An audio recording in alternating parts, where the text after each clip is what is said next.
ಏನನ್ನಾದ್ರೂ ಕಾರ್ಯಾರಂಭ ಮಾಡ್ತಾ ಇದ್ದೀರಿ ಅಂತಂದ್ರೆ ಈ ಬೆಲ್ಲ ಸೇವಿಸಿ ಅಥವಾ ನೀರನ್ನ ಕುಡಿದು ಆ ಕಾರ್ಯಾರಂಭ ಮಾಡ್ತಕ್ಕಂತಹ ಪ್ರಯತ್ನವನ್ನ ಮಾಡಿ ಅದರಿಂದ ಬಹಳ ಒಳ್ಳೆ ಫಲ ನಿಮ್ಮ ಜೀವನದಲ್ಲಿ ಸಿಗ್ತಾ ಇರತಕ್ಕಂಥದ್ದು. ಸೂರ್ಯನಾರಾಯಣನ ಪ್ರಭಾವಗಳು ನಿಮ್ಮ ಮೇಲೆ ತುಂಬಾ ಉತ್ತಮವಾಗಿ ಆಗ್ತಾ ಇರತಕ್ಕಂಥದ್ದು.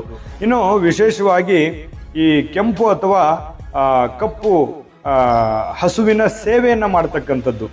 ಈ ಹಸುವಿನ ಸೇವೆ ಆಲ್ಮೋಸ್ಟ್ ಬಣ್ಣದಕ್ಕಿಂತಲೂ ಬಹಳ ಮುಖ್ಯವಾಗಿ ನೀವು ಈ ಹಸುಗಳ ಸೇವೆಯನ್ನು ಮಾಡ್ತಕ್ಕಂಥ ಪ್ರಯತ್ನವನ್ನು ಮಾಡಿ ಆ ಹಸುಗಳಲ್ಲೂ ಕೂಡ ವಿಶೇಷವಾಗಿ ಕಪ್ಪು ಮತ್ತು ಕೆಂಪು ಹಸು ಇತ್ತಂತಂದ್ರೆ ಬಹಳ ಚೆನ್ನಾಗಿ ನಿಮಗೆ ಅದರ ಒಂದು ಪ್ರಭಾವ ವೃದ್ಧಿ ಆಗುತ್ತೆ ಅಂತ ಹೇಳಿ ಶಾಸ್ತ್ರಗಳು ಹೇಳ್ತವೆ. ಹಾಗಾಗಿ ಈ ಕೆಂಪು ಅಥವಾ ಕಪ್ಪು ಬಣ್ಣ ಅಥವಾ ಹಸುವಿನ ಸೇವೆಯನ್ನ ಮಾಡ್ತಕ್ಕಂಥದ್ದು, ಅದಕ್ಕೆ ಊಟೋಪಚಾರಗಳನ್ನ ಮಾಡ್ತಕ್ಕಂತಹದ್ದು, ಶುಚಿಯಾಗಿ ಇರೋದಕ್ಕೆ ನೋಡತಕ್ಕಂತಹ ಪ್ರಯತ್ನವನ್ನ ಮಾಡಿ ಅದರಿಂದ ಸೂರ್ಯನಾರಾಯಣನ ಪ್ರಭಾವ ತುಂಬಾ ಚೆನ್ನಾಗಿ ನಿಮ್ಮ ಜೀವನದ ಮೇಲೆ ಆಗತಕ್ಕಂಥದ್ದು.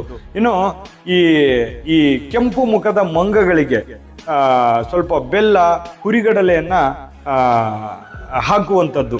ಈ ಎಲ್ಲಾದ್ರೂ ನೀವು ಹಾದಿಯಲ್ಲಿ ಮಂಗಗಳನ್ನ ನೋಡಿದ್ರಿ ಅಂತಂದ್ರೆ ಆ ಮಂಗಗಳಿಗೆ ಈ ಕಡಲೆ ಅಥವಾ ಈ ಬೆಲ್ಲವನ್ನ ತಿನ್ನೋದಕ್ಕೆ ಕೊಡ್ತಕ್ಕಂತಹ ಪ್ರಯತ್ನವನ್ನ ಮಾಡಿ ಅದರಿಂದನೂ ಕೂಡ ನಿಮಗೆ ಬಹಳ ಚೆನ್ನಾಗಿ ಫಲಗಳನ್ನು ವೃದ್ಧಿ ಆಗ್ತಾ ಇರತಕ್ಕಂಥದ್ದು.